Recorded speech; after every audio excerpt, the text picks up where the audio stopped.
Hörmətlik Şərq Türkistanlıq qarindaşlar, Şərq Türkistan xəbər agentliğinin xəbərlər proqramısında görüşünüzü qızğın qarşı alırıq.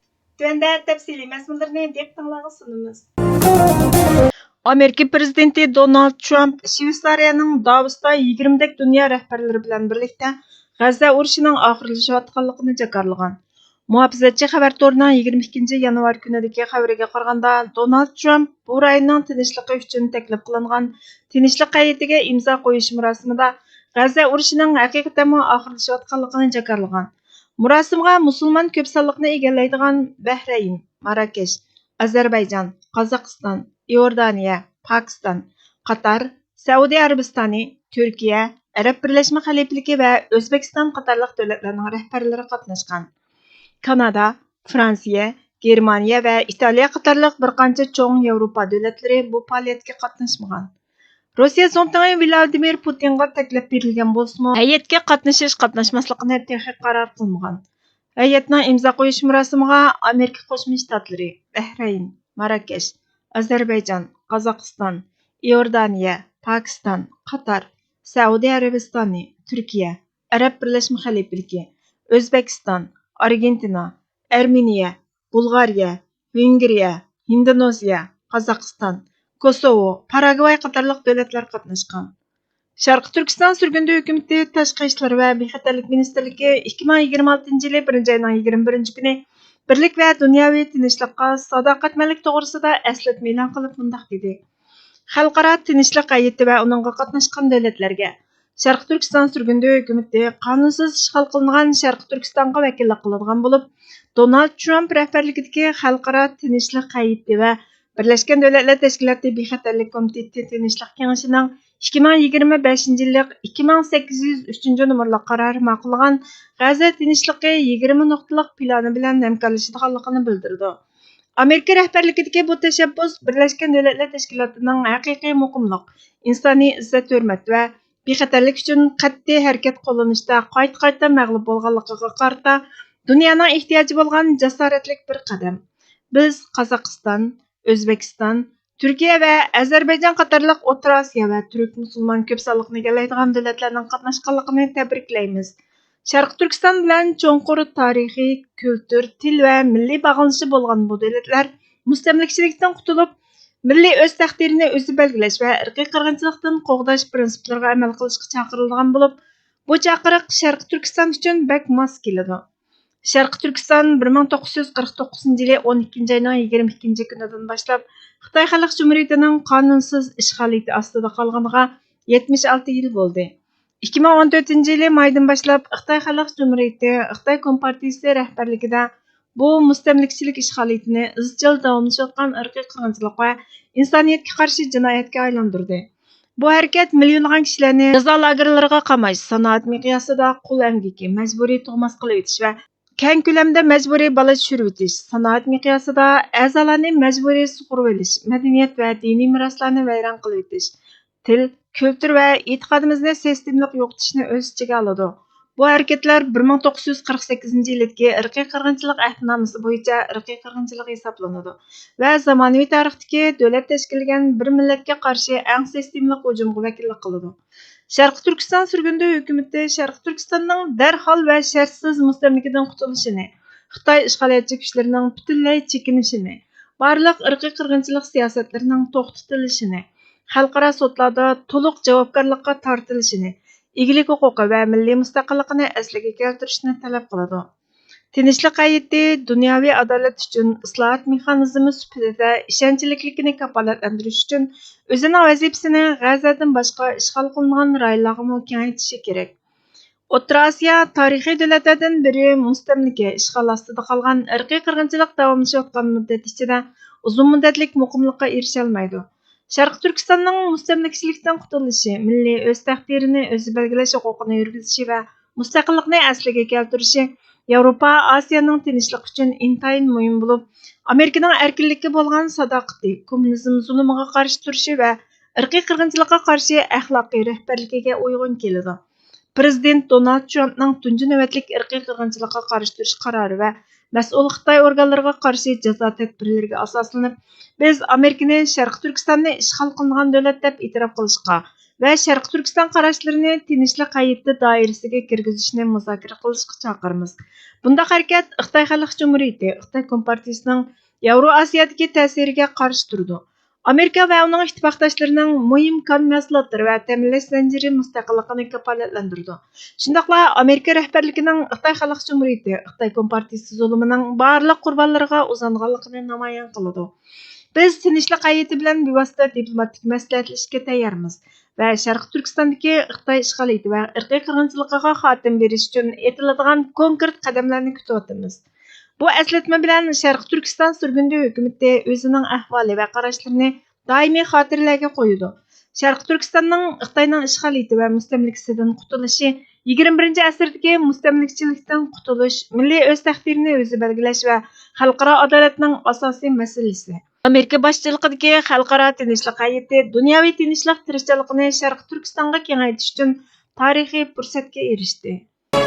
Birleşme Axborot xabar torining 2026-yil 20 yanvar kunidagi xabariga qaraganda, Angliya hukumati seshanba kuni siyosiy sohadagi parlament a'zolarining ogohlantirishiga qaramay, Londonning markazida cho'ng ko'lamlik yangi Xitoy elchixonasini qurishni tasdiqlagan. Tanqidchilar Yevropadagi eng cho'ng Xitoy elchixonasi bo'lish planlangan bu cho'ng elchixonaning Xitoyga istixborot to'plash xavfini va surgundagi o'qituvchilarni nazorat qilish, qo'rqitish xavfini oshiradiganligidan uzundan buyon andish qilib kelgan. Angliya istixborot organining 2 nafar boshlig'i barliq xavflarni yo'qotishning reallikka uyg'un emasligini, ammo muvofiq bexatarlik tadbirlari qo'llanilganligini aytgan. Xitoy hukumati 2018-yili yerni 225 million funt sterlingga sotib olgandan buyon elchixona planiga qarshilik va noroziliklar kelib chiqqan ekan. Sharq Turkiston surgundi hukumati Keir Starmer hukumatining Londonda Xitoy josuslik bazasi qurishni tasdiqlaganligini aytdi. Sharq Turkiston surgundi hukumatining 22 yanvar kuni e'lon qilgan buningga aloqador axborotida mundaq deyildi. Sharq Turkiston surgundi hukumati Angliya bosh ministri Starmerning diplomatik vazifa nomida Londonda cho'ng tipdagi Xitoy josuslik bazasi qurishni tasdiqlagan qaroriga jiddiy andish bilan qaraydi va qat'iy ayblaydi. Bu qaror davlat xavfsizligi qarorining ig'ir mag'lubiyati bo'lib, Angliyani uzun muddatli istixborot, josuslik va ichki bexatarlik xavf-xatariga duchor qiladi. Bu qurilma Yevropadagi Xitoyning eng cho'ng diplomatik o'rni bo'lib, muhim pul muomala va aloqa ul asliyalarga yaqin joyda ta'sis qilingan. Angliya poytaxtining markazida dushman davlat aktyorlari uchun mangulik istixborot bazasi yaratadi. Angliya bexatarlik amaldorlari Xitoy istixborot organlarini Angliyaning davlat xavfsizligi, demokratik apparatlar va iqtisodiy chidamchanligiga davomli tahdid deb qayta aniqlab baholagan. Xitoyning Londondagi fizikalik, texnikalik va mashg'ulot kuchini kengaytirishi bu baholashlarga bevosita zid keladi. Bu tasdiqlanish bo'libmi Angliya parlamenti Xitoy hukumatining Sharq Turkistondagi Uyg'ur va boshqa Turkiya xalqlariga qarshi harakatini rasmiy holda irqiy qirg'inchilik deb e'tirof qilganligini nazarga olsak, bu ahvol alohida andishaga soladi.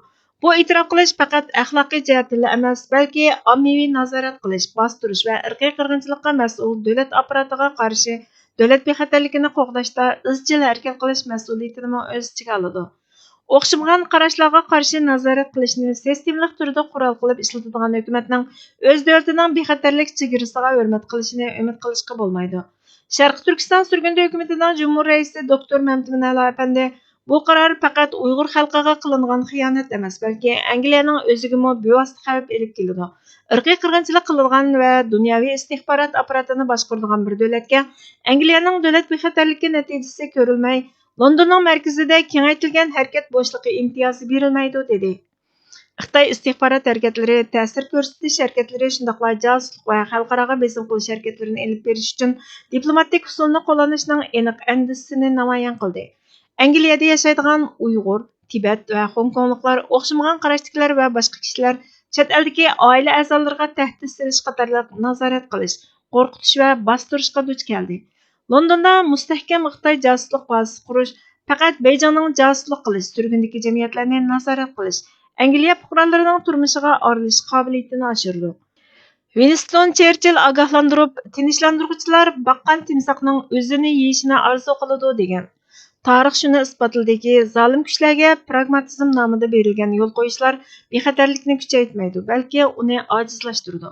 Dövlət bexatarligi ochiqlikni foydalanishga bo'ladigan ojizlik deb qaragan hokimiyatlarga yo'l qo'yish orqali qo'g'dalmaydi. Bu qaror strategik ul asliya, istixborot xavf-xatar va ichki bexatarlik masalalarining qisqa muddatlik diplomatik va iqtisodiy masalalarga bo'ysundirilayotganligining xatarlik signalini beradi. Bundaq savdo siyosat hujjatlarida oz uchraydi. Keyin ular bexatarlik krizi sifatida ifodalanadi. Sharq Turkiston surgunda hukumatining tashqi ishlar va bexatarlik ministri Salih Xudoyor Xitoy allaqachon Angliya va Yevropada istixborot harakatlari va xalqaro besimlarni elib beryotidi.